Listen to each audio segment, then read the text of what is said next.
What if the ancient alchemists were never truly trying to turn lead into gold? What if the laboratories, cryptic symbols, hidden manuscripts, and encoded rituals were all part of something far deeper, a veiled language describing the transformation of human consciousness itself? For centuries, the great work has been misunderstood as primitive chemistry by those who could only read its symbols literally.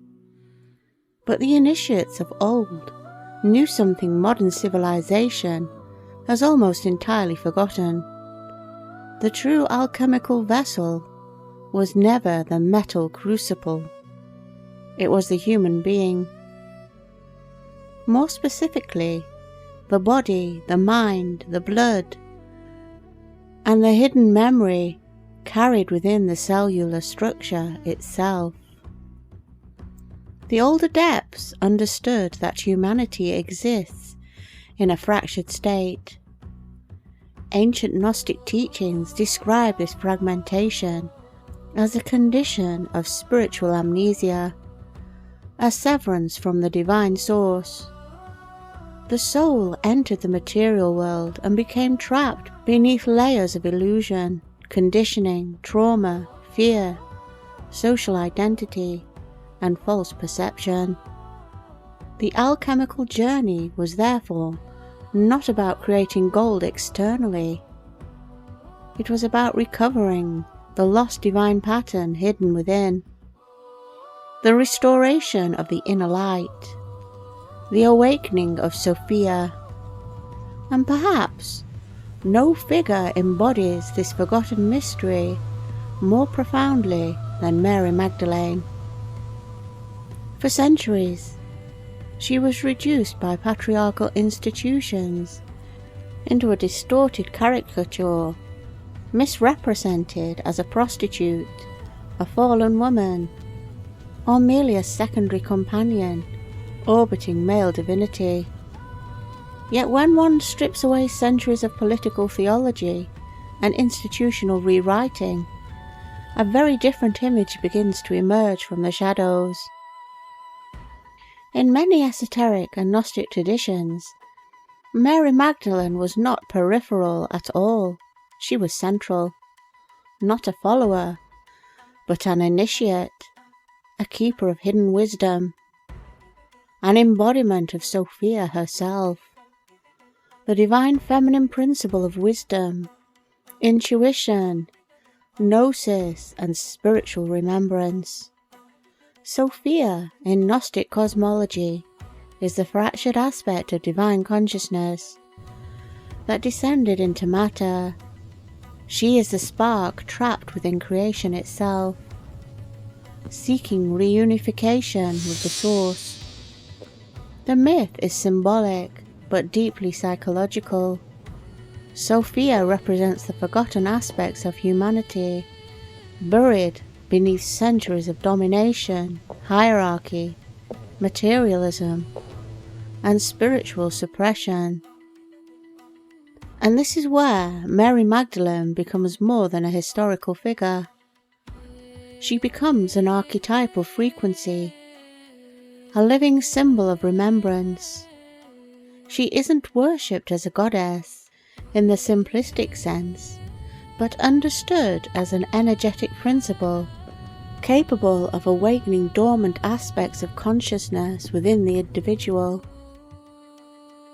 The ancients often spoke in symbols because direct language could not fully capture inner transformation. They described spiritual awakening through metaphors of fire, blood, marriage, death, rebirth, and transmutation, because these reflected real psychological and physiological experiences occurring within the initiate. The sacred marriage of alchemy, for example, was never truly about external union between male and female. It symbolized the reconciliation of polarities within the self, intellect and intuition, logic and instinct, masculine and feminine, spirit and matter.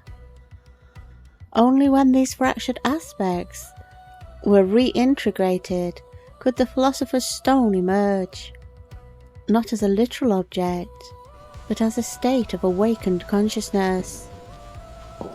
But what if this process is not only psychological? What if the body itself stores memories far older than the conscious mind? Modern science increasingly recognizes that trauma, behavioral tendencies, and even environmental adaptations can leave measurable epigenetic marks across generations. Human beings are not blank slates disconnected from the past. We are biological archives carrying echoes of ancestral experience within ourselves. Ancient initiatory traditions seem to intuit this long before genetics existed. They spoke of blood memory, ancestral resonance, inherited wisdom, dormant knowledge sleeping within the body. The ancient Gnostics believed awakening was not the acquisition of new information, but remembrance, the recovery of something already present, but buried deep beneath illusion. And this is where the symbolism of Sophia becomes so powerful, because Sophia is not merely out there as an external deity. She is the hidden intelligence within consciousness itself, the quiet voice beneath conditioning, the intuitive force trying to guide the fragmented psyche back toward wholeness. The alchemical texts repeatedly describe a process of dissolution before transformation. The false self must break apart, illusions must collapse, identity structures built upon fear, ego, and inherited programming must be confronted and purified through symbolic fire. This is why authentic transformation often feels uncomfortable rather than euphoric. The great work dismantles as much as it creates. It strips away illusion. And this is precisely why the archetype of Mary Magdalene became so threatening to institutional systems built upon hierarchy and external authority.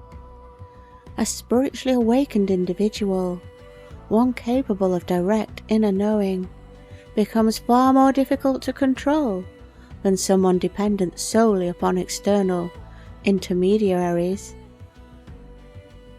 By reducing Magdalene to a passive or morally fallen figure, the deeper initiatory symbolism attached to her could be obscured. But symbols never truly die, they wait, encoded within myth, art, dreams, intuition, and the subconscious mind itself. And today, many people feel that something ancient is stirring again beneath the surface of modern life. A growing number sense that humanity suffers from profound fragmentation, psychological, spiritual, biological, and societal. Despite technological advancement, people remain disconnected from meaning, from nature, from one another, and from themselves. The old alchemical traditions would say this fragmentation is precisely why the great work still matters. Not as fantasy, not as escapism, but as inner reconstruction. The restoration of coherence between mind, body, spirit, and inherited memory. DNA activation may function less as a literal supernatural mutation and more as a symbolic language for profound psycho-spiritual transformation. Moments where dormant capacities within the human being become awakened through insight, suffering, discipline, ritual, contemplation, and self-knowledge. the ancient initiates understood something modern culture often forgets. Human beings are not just biological machines. We are meaning-making creatures shaped by symbols, story, memory, emotion, and consciousness itself. And the real Philosopher's Stone was never hidden in secret vaults or buried beneath ancient temples. It was hidden where few would think to look, within the fractured human soul itself, waiting for Sophia to awaken once more. Mary Magdalene was not just a woman, she was a goddess incarnate. She was a fully trained Gnostic priestess of the Serpent bloodline, and as such, she was a vessel of illumination for her priest, Jesus. During the Great Rite, Mary Magdalene would produce the water and wine within her vessel, the water being the liquid produced by the secret gland, enriched with hormones and enzymes from all 7 endocrine glands, and the wine, her menstrual blood. Menstrual blood is a complex biological fluid composed of blood, vaginal secretions, and the endometrial cells of the uterine wall, as they exist immediately prior to menses. These cells are the end product of a dynamic, cyclical process focused on pregnancy and reproduction. These fluids mix together in the sacred vessel of Mary Magdalene during the Great Rite, and Jesus, who was a fully trained initiate and priest, took some of these fluids into himself through his athme, which is his penis, allowing the secret elixir to enter his system and send it up through all his endocrine glands. It shoots up his spine and activates all his chakras. He then becomes complete, balanced, whole, illuminated.